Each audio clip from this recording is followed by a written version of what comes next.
I didn't join the Marine Corps because I hated school, but rather because I wanted a break from it. In high school, I took three AP classes and I did okay. I got a four in one and a three in another, then a two in another, so not so great. Generally got A's and B's and overall really enjoyed school. But the last thing I wanted to do was to graduate high school and then immediately start college. I just didn't feel mentally ready to do that. Now, 10 years later, 10 years after joining the Marine Corps, I served for 7 years and I got out. I was able to get my associate's degree while I was in the Marine Corps that they paid 100% for. I got it all done online. And now I'm very, very close to graduating with my bachelor's degree. But even if I could go back in time, I still would have made the same decision. School, college, community college, university, right out of high school is not for everybody, even if you're a great student and you love school. Sometimes you just want a break. You want to do something different. You want to experience the world a little bit. You want to travel. You want to have some actual life experience before you continue to sit in the classroom and learn. Now, you can imagine my surprise when I got to Marine Corps boot camp and found out that military life is not all about just shooting guns and doing things, uniform inspections and cool stuff like that. In fact, there's a lot of actual memorization and knowledge and critical thinking that you might not realize unless you actually go through the military and do it yourself. With every military rank in the Marine Corps, especially leadership ranks like corporal and sergeant, you're going to have to go through courses called Professional Military Education, or PME. And in these courses, you're going to be doing even more learning, more book knowledge, and more studying, more memorization, and more critical thinking. So this idea of having good book knowledge will actually never go away in the Marine Corps. So it's something you have to kind of accept going in. Now, granted, you're not going to be hitting the books like you would in a normal university where you're taking tests and exams and writing all these papers and stuff like that. But you should know before going in that a lot will be expected of you on the book knowledge front. You're going to be expected to memorize things and learn things and to understand history and as it pertains to the Marine Corps and to American history. And so for this second episode of Boot Camp Stories, I wanted to talk about book knowledge, which isn't talked about and it's not really glamorous. And you don't really see it in any of those motivating videos to get you pumped up for Marine Corps boot camp. So when you work with your recruiter, he or she will tell you different things that you should memorize and start to work on even before you step on the yellow footprints. These are things that are so important and so basic that it will really hurt you if you don't have these things memorized before the very first day. In fact, you will fall behind. You will have a much harder time there and you will stand out because the majority of recruits that go to boot camp, the majority of them do listen to their recruiters and take the recruiters seriously and actually study and prepare. And so you want to make sure that you're one of those recruits, that you study and prepare and that you're ready, because when you get to boot camp, you're going to be asked to learn and memorize even more things. These are not things that, you just learn it once and you're done and you're good the entire time. No, you could learn even if you're an A+ student, you're really a hard worker and you want to memorize a lot right now and be as ahead as you can, you're still going to have to work hard after you get to boot camp. So it's important to work hard now so at least you're not behind later on. And so that way you could focus more on different things to work on after you get there. So let's just go over some of the things you should memorize and learn before going to boot camp. So starting one, this is probably the easiest and the most basic, this is just learning the Marine Corps and Navy rank structure. And this includes the enlisted ranks, the warrant officer ranks, and the officer ranks. And this is important because these are two completely different rank structures. They have different symbols, they have different names. For example, when you become an officer, or let's just say the lowest ranking officer in the Marine Corps is a second lieutenant. In the Navy, this is a ensign. A first lieutenant in the Navy is a lieutenant junior grade, and then it goes lieutenant. So like it's a little bit different because like in the Marine Corps, you're surrounded by, the officers you're most in contact with, those first three officer ranks that I just mentioned. It's second lieutenant, first lieutenant, captain. But in the Navy, it's ensign, lieutenant junior grade, lieutenant. And so that can be kind of confusing. So you want to make sure you work through that. And you're going to work a lot on the enlisted structure as well. And it's important to know that how many chevrons and how many rockers signify what rank and what pay grade. And so it's very, very important to get familiar with that. Even though you're going to be calling everybody sir or ma'am, you're really not going to be calling anybody by their rank. It's important to know the ranks still in boot camp, because you actually will be tested on these things. You will take actual written tests where you have to bubble in the answers or write in the answers that are actually graded by the drill instructors, which actually might be surprising. There's actually a lot of classes you're going to be sitting down in, and you're going to be tested a lot academically, and you're going to be taking these tests.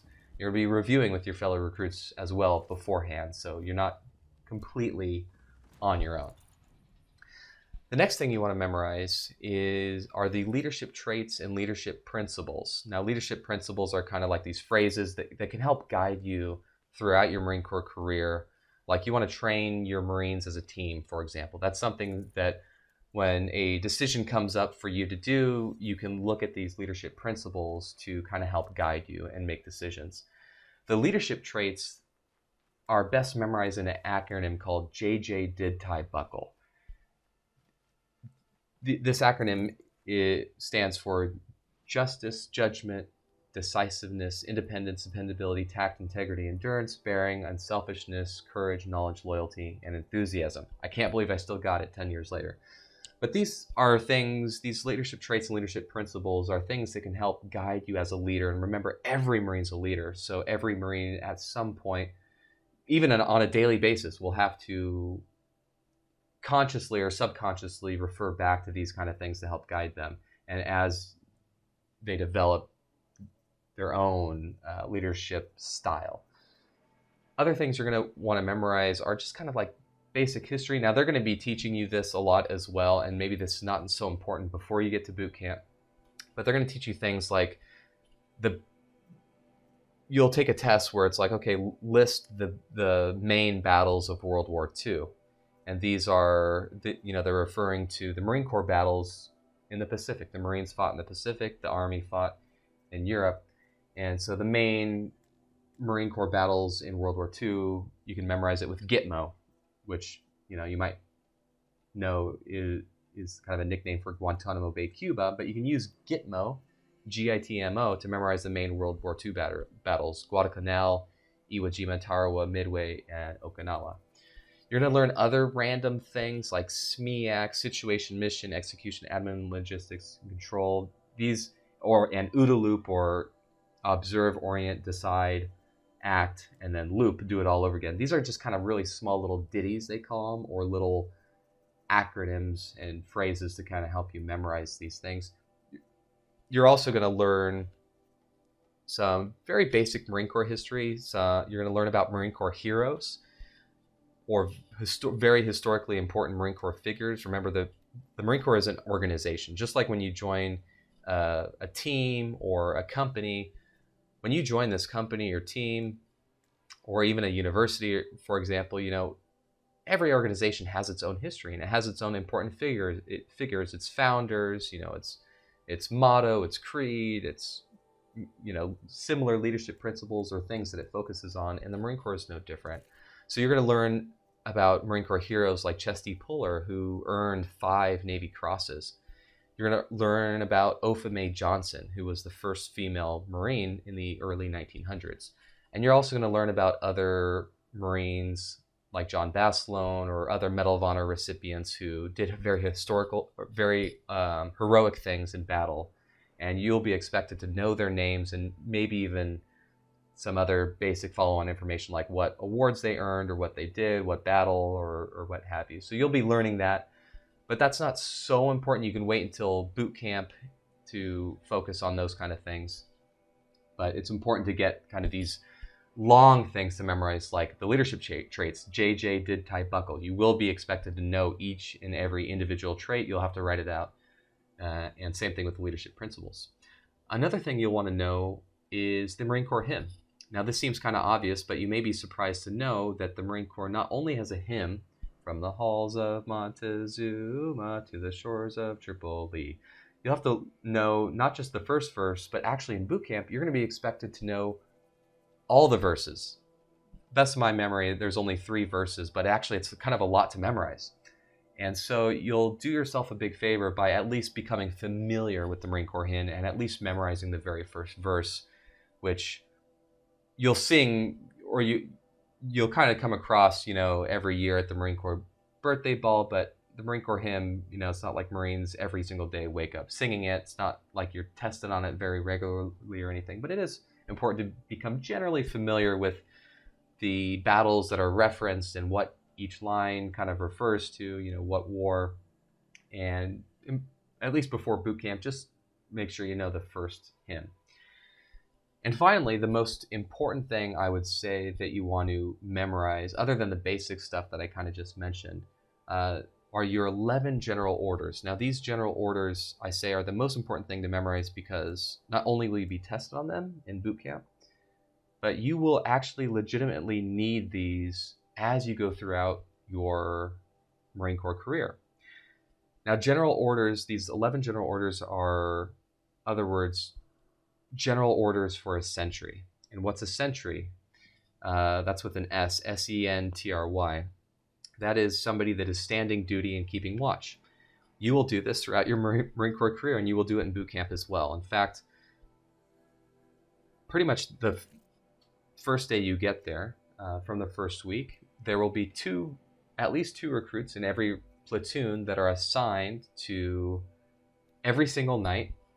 There will always be 2 Marine recruits on duty that are patrolling and counting Marines, counting their heads, counting the weapons, making sure every 10, 15, 20 minutes that everything's in order, doing, patrols. You'll have 1 Marine doing patrols and 1 Marine standing watch, just standing there looking professional and just staring at the wall, basically. Another name for sentry is fire watch. You might hear that term, and it sounds kind of obvious. It's fire watch. They're looking for fire. It's important to take this seriously because, things happen at night sometimes. Sometimes, a recruit will try to escape, or sometimes somebody unauthorized will try to get in,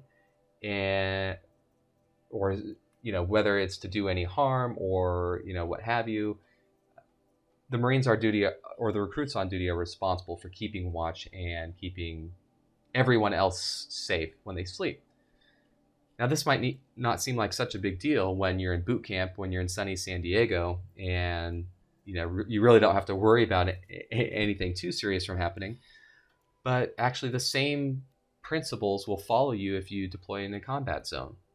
There's plenty of stories of Marines in many wars, like Vietnam especially comes to mind, when Marines were falling asleep. Marines were sleeping, and the Marines that were supposed to be on fire watch or keeping watch for the enemy, they fell asleep too, and the enemy was able to, get through their defense line and actually, kill everybody. And this also happened in Afghanistan too. And so you don't want this to happen. You want to make sure you understand the principles or the general orders that are legally binding, very official orders that you will be expected to follow. For example, I'll just go through just a couple of them, and so you just can get an idea. One of your first general orders is to take charge of this post and all government property in view. So when you're standing post, whether as a Marine recruit at the recruit depot or as an embassy security guard, like how I was, the general orders are all the same. I had to take charge of this post and all government property in view. So you own that area that you were responsible for. The limits of, the boundaries of the area that you're responsible for, and you need to take charge.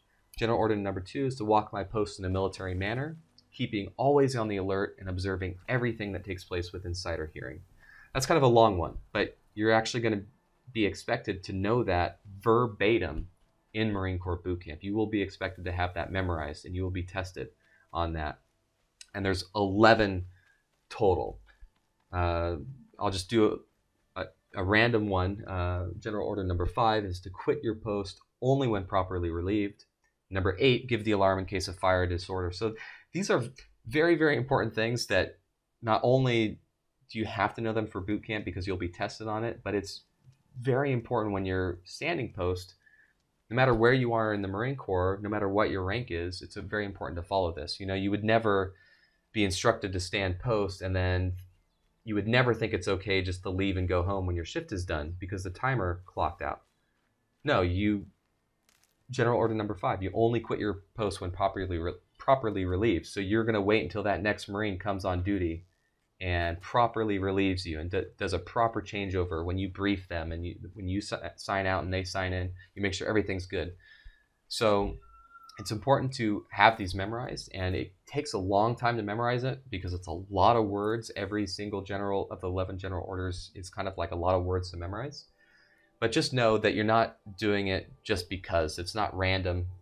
It's not just because they just want to make your life hard. These are actual general orders that are very, very important, that will help guide you and help keep you on the straight and narrow while you're standing post as a recruit and as a embassy guard, or anywhere else, even if you're out in the fleet.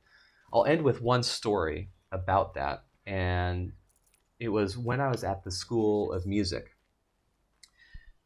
This was 2011 when I was at the Naval School of Music, and I was standing post with another Marine. Him and I were on fire watch. Now, at the time, we were both Lance Corporals or PFCs. We had been in the Marine Corps for a little under a year. We had gone through boot camp. We had gone through 3 months of boot camp, 1 month of Marine combat training. I went through an extra month of guard duty. And then we have 6 months of our job training, MOS training, which was at the School of Music in Virginia. And so him and I were standing post, and this was in the middle of the night, maybe 1, 2 in the morning. We were all by ourselves, completely quiet. He was the Marine that was going to be, just sitting, kind of like the home base, I guess you could call it. He was right next to the phone. He had all the books there with all the information about what to do in case of, who to call in case of this emergency, whatever. And it was my job to walk around and be the patrolling Marine. So I was actually walking the entire perimeter of the barracks, checking for fire, making sure there was no smoke, making sure nothing was out of the ordinary, that no one unauthorized was there and no one was up to no good. Really, really a super boring job, especially when you're doing it for a couple hours and you're by yourself the entire night. You might not see another Marine besides, your partner there, your battle buddy. You can imagine my surprise when I came back from my patrol and I found that Marine sleeping. His head was down, face down in the book. His cover was off, his hat was completely off, and he was knocked out. Now, I totally understand that any training program you go through the Marine Corps, whether it's recruit training or your MOS, your job training, your days are long, and there are nights when you might not get much sleep, if any at all. And so I can understand that he was tired, but he had let me down as his partner, and he had let everyone else down that he was responsible for, because if something were to happen, everyone would be at much more greater risk. And when you're sleeping as a Marine, you expect that the Marines watching over you while you sleep, they're doing their job and they're awake, and you do the same for them so they can sleep peacefully. Nothing ended up happening at that moment. I called him out for it. I was mad at him. I slammed, my hand down to kind of wake him up. And thankfully, I never saw him do it again. But, that was really concerning, because especially if a superior came by, he could have gotten us both in big trouble. Fast forward 6 years later, I was at another USM. I was actually not at a Marine Corps base, but I was actually overseas in a foreign country, on post at an American embassy overseas. And this didn't happen while I was there, but I heard it happen right after. But I heard that a Marine had fallen asleep while he was on post. And it just so happened that the regional security officer, or somebody higher up in our chain of command that we reported to as Marine security guards, he was actually working, and either the Marine didn't know or didn't care and fell asleep anyway. He put his feet up on the desk, his arms folded, his cover down, blocking the light out of his eyes, and just totally asleep. This might have been like midnight or 1 a.m., maybe even on a weekend. So the RSO comes down and sees that his Marine fell asleep, and this Marine is responsible not just for his fellow Marines, but also for everyone at the embassy. State Department personnel, local personnel, and granted, not many people were working at 1 or 2 in the morning, but your job is to watch the security cameras as well, and to be aware of what's happening around the embassy in case anyone does anything late at night. So what happened? He got demoted. He was a sergeant, and he got demoted to corporal right before getting out of the Marine Corps. He ended up getting out of the Marine. He was planning on getting out of the Marine Corps anyway. But this just goes to show, when you don't follow your general orders, like walking your post in a military manner, keeping always on the alert, you run a big risk of, you create an unnecessary risk of putting your fellow troops or whoever at risk, but you also put your own career and your own reputation on the line, because anyone else could see you and you could get in big trouble and get demoted, which is getting demoted or NJP'd is not a normal thing that happens in everyone's careers. That's, especially nowadays when things are so competitive, that is a very destructive thing for your own career. And had that Marine wanted to stay in, it would have taken them years to recover from that NJP, just because for maybe a few minutes decided it was worth it to take a nap. I've been tired before on post. Everyone gets tired on post, but when you sense yourself getting tired, you get a cup of coffee, or you do some push-ups, you stand up, you walk around, do some jumping jacks, anything you can do to stay awake. But the last thing you want to do is to violate those 11 general orders. So anyway, thank you so much for watching and listening to my second episode of USMC Bootcamp Stories. In the previous episode, I talked about the first week, the receiving week of boot camp. I will do more episodes in the future talking about different aspects of boot camp and Marine Corps life. I hope you learned something, and I hope you enjoyed listening and watching as much as I enjoyed making this video. If you have any questions or any comments or suggestions for future videos, please leave a comment, let me know. And for any of you recruits that are thinking of, or future Marine recruits, I hope that this was informative to you and can help you have a successful military career. So thanks for watching, and I will see you guys next time.